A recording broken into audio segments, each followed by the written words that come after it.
días. Me alegro mucho de estar aquí, por supuesto, de acompañarles en la Olimpiada. Lo que yo les voy a contar, en el fondo, es propaganda, propaganda de la física.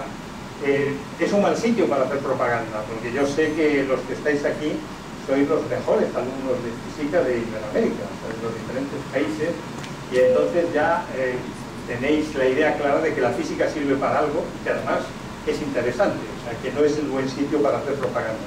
Pero al menos puede ser interesante para, si algún día tenéis que hablar o tenéis que convencer a vuestros países de que la física sirve para algo. El título que le he puesto es Importancia de la física en el siglo XXI, es la que me ha sugerido el doctor Bernardo Fernández, de la Universidad Nacional de Panamá, pero yo le he puesto un subtítulo que es Física, centro de la ciencia, centro de la vida. Lo que yo quiero llevaros al convencimiento es que la física realmente es una de esas áreas que se ha convertido cada vez más en lo que llamamos una ciencia instrumental. Esto es algo típico de las matemáticas. Todo el mundo sabe que las matemáticas sirven para muchas cosas. Sirven para la física, para la ingeniería, para la medicina, o sea, para la economía. Es decir, las matemáticas es un lenguaje, pero algo que subyace en casi todas las áreas de la ciencia. Pues la física poco a poco lo ha pasado lo mismo.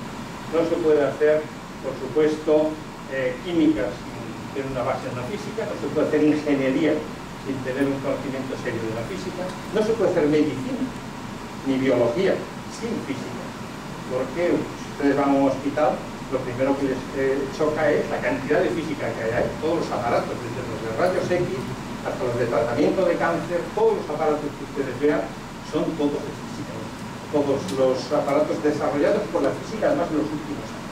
Es decir, la diferencia que tiene hoy el diagnóstico en un hospital hace 30, 40 años es enorme. Es decir, gracias a que la física ha invadido a la medicina.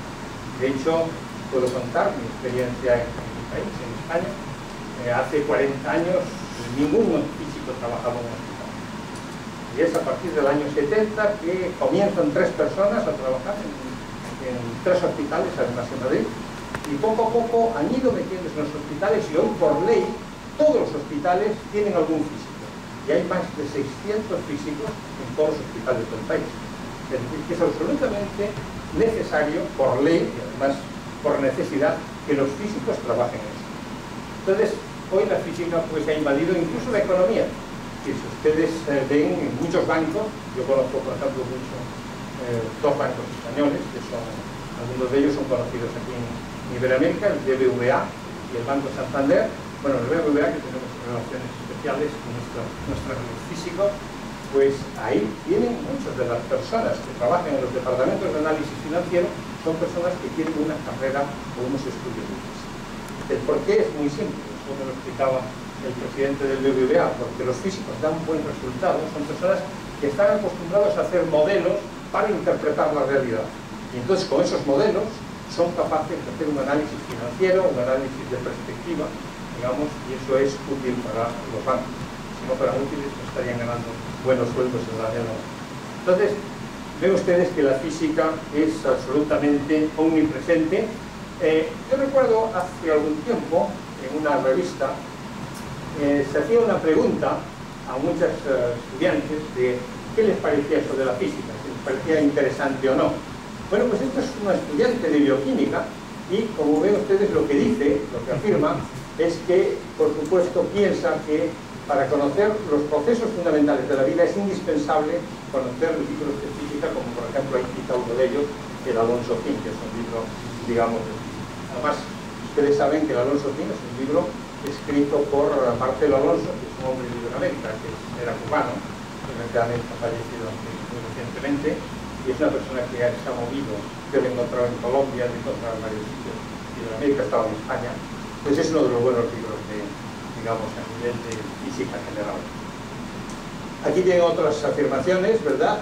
La física es una ciencia que estudia las propiedades de los cuerpos, los fenómenos, los cambios accidentales, e incluso una persona como Fritjof Capra, hablando de la ciencia física, dice que es una base para entender la vida sostenible, la biología, la ecología, toda una serie de áreas de la ciencia no serían capaces de entenderse sin la física. Una de las razones, pues, que ha llevado a que la UNESCO y a que la IUPAC, ¿verdad?, en los años 2003-2004, lanzasen un gran programa a nivel mundial, que es lo que se llama el Año Mundial de la Física. Yo supongo que ustedes a lo mejor han oído hablar de ese Año Mundial de la Física, aunque son muy jóvenes. Era en el año 2005, una serie de países, aquí ven ustedes los países que lo propusieron en las Naciones Unidas: Brasil, Francia, Lesoto, Mónaco, Portugal, Singapur, Reino Unido. Estos 7 países propusieron el Año Mundial de la Física, pero estaba detrás toda la comunidad internacional. ¿Por qué surge el Año Mundial de la Física? Surge en el 14 de diciembre del año 2000. El 14 de diciembre del año 2000 nos reunimos en Berlín una serie de personas, exactamente 40 personas, que representábamos a 40 sociedades de física de todo el mundo, y nos reuníamos para hacer un homenaje a uno de los mayores físicos de la historia de la humanidad, que era Planck. Planck, en 14 de diciembre de 1900, presentó en un congreso, en el Congreso Nacional de Alemania, presentó una interpretación de cómo se podía entender la radiación del cuerpo negro. Pues bien, eso, que era una pequeña idea, una idea, se decía ad hoc, para entender más o menos cómo estaba la radiación, eso fue el nacimiento de la mecánica cuántica. La mecánica cuántica, que después fue desarrollada, ¿verdad?, en los años 20, esencialmente. La mecánica cuántica ha sido una de las 2 grandes revoluciones de la física del siglo XX.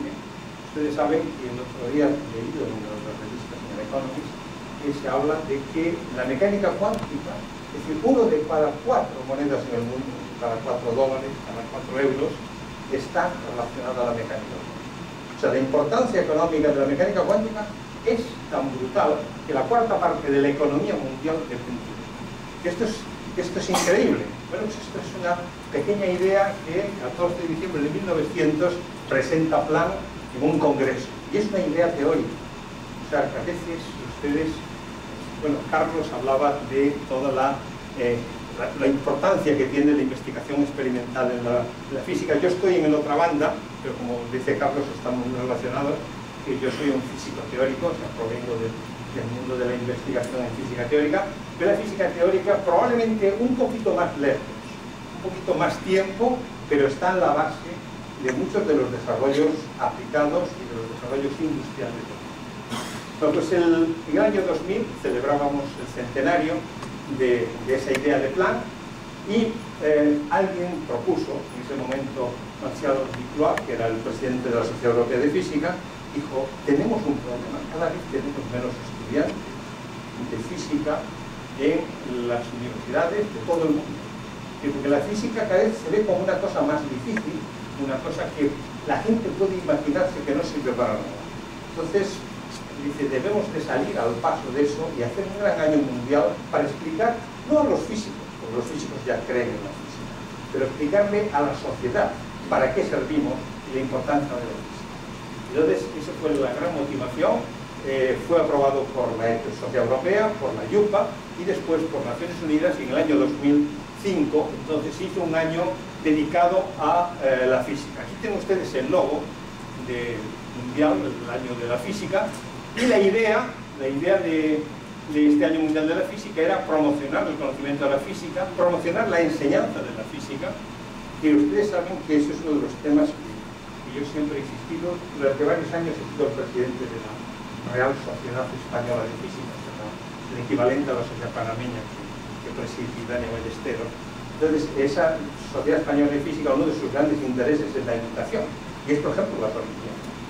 Nosotros en España organizamos, la Sociedad Española de Física organiza la Olimpiada Española, y es la que envía a los representantes.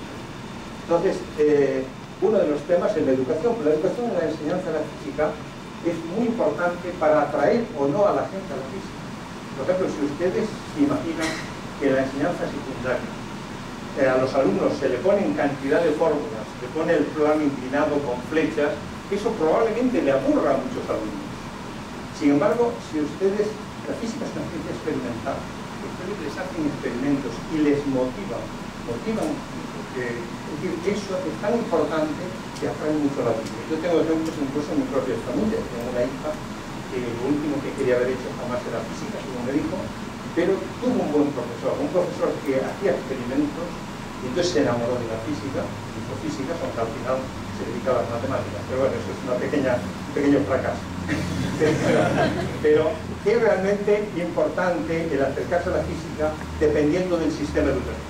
Entonces, la enseñanza de la física era uno de los temas estrella en los que teníamos que dedicarnos en el Año Mundial de la Física. La física como base de otras disciplinas, los grandes retos de la física del siglo XXI, estas eran algunas de las ideas que teníamos para desarrollar el Año Mundial de la Física. Cada país hacía actividades en esas líneas. Ven ustedes que otro de los temas es el aumento del número de mujeres en la física. Ayer era escandaloso que veíamos tan pocas. Es decir, yo estando de presidente de la Universidad Española creé un grupo que se llama Mujeres en la Física y que está creciendo en este momento. Aproximadamente 1 de 4 físicos en la Sociedad Española de Física es mujer. Pero, sin embargo, la representación en la Olimpiada veo que es muy pequeña. En fin, yo espero que las próximas acercándonos al mitad y mitad, ¿no? Y lo último, un poquito la física como parte de nuestra herencia cultural. Es decir, algunos de ustedes, algunas personas piensan que la física, sobre todo la gente de humanidades, los escritores, los artistas. Ayer, por ejemplo, estaba viendo un programa en la televisión, un programa mexicano, y se hablaba, se preguntaban cuál es el mexicano de la historia de estos 200 años, ¿no?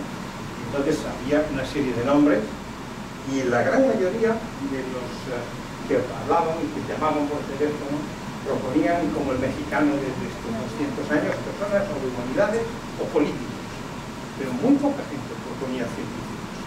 Había solamente unos pocos que proponían a Molina, que es premio Nobel, ustedes saben, un mexicano, pero muy poca gente propone la ciencia. Sin embargo, si ustedes analizan, los grandes cambios del siglo XX son debidos a la ciencia. Es decir, si nosotros pensamos hace 100 años, el mundo era totalmente diferente. No solamente los transistores, tenemos los ordenadores, pero todos esos ordenadores son los que nos han potenciado el gran tráfico aéreo. No sería concebible el tráfico aéreo que tenemos sin el mundo de la informática. Todo eso ha cambiado radicalmente. En 100 años no se conoce el mundo, gracias a Dios. Entonces, eso es algo que tenemos que transmitir. Hay una persona que es un filósofo muy conocido en España en el siglo XX, se llamaba Xavier Zubiri. Y Zubiri hablaba de cuáles eran los grandes hitos culturales, las cimas de la cultura a lo largo de la humanidad. Y él decía que había 3 grandes hitos para el mundo occidental. Uno era la filosofía griega. Ustedes saben que Grecia, 500 años antes del nacimiento de Cristo, o sea, 2500 años ahora, hace un salto gigantesco. Es decir, el salto es tan gigantesco que las personas, es decir, todavía hoy es difícil entender cómo los griegos, personas, digamos, primitivas en ese momento, son capaces no solo de hacer estatuas o de hacer templos, eso es poco importante, pero son capaces de pensar y llegar a reflexionar sobre sí mismos. O sea, una persona como Sócrates, como Platón, como Aristóteles, son realmente grandes revolucionarios y que cambian la faz de toda la humanidad. Esos son los grandes hitos. Me acuerdo que otro pensador, Hegel, hablaba, le decía, cuando voy a Egipto, decía él, no me asombran para nada las pirámides de Egipto, son enormes, pero eso significa en el fondo hecho por esclavos, hecho por un poder teocrático, por un poder absolutamente autoritario, que son capaces de unir a mucha gente para crear una pirámide.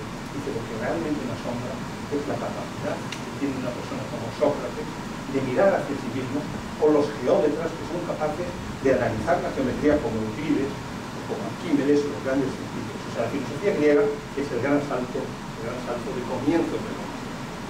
La otro gran salto que habla este pensador español, Zubiri, es el derecho romano. El derecho romano es uno de los grandes hitos de la humanidad, porque es el que de alguna forma es capaz de estructurar una sociedad, de estructurar un mundo político. El tercer grande habla de la religión israelí. No habla de una religión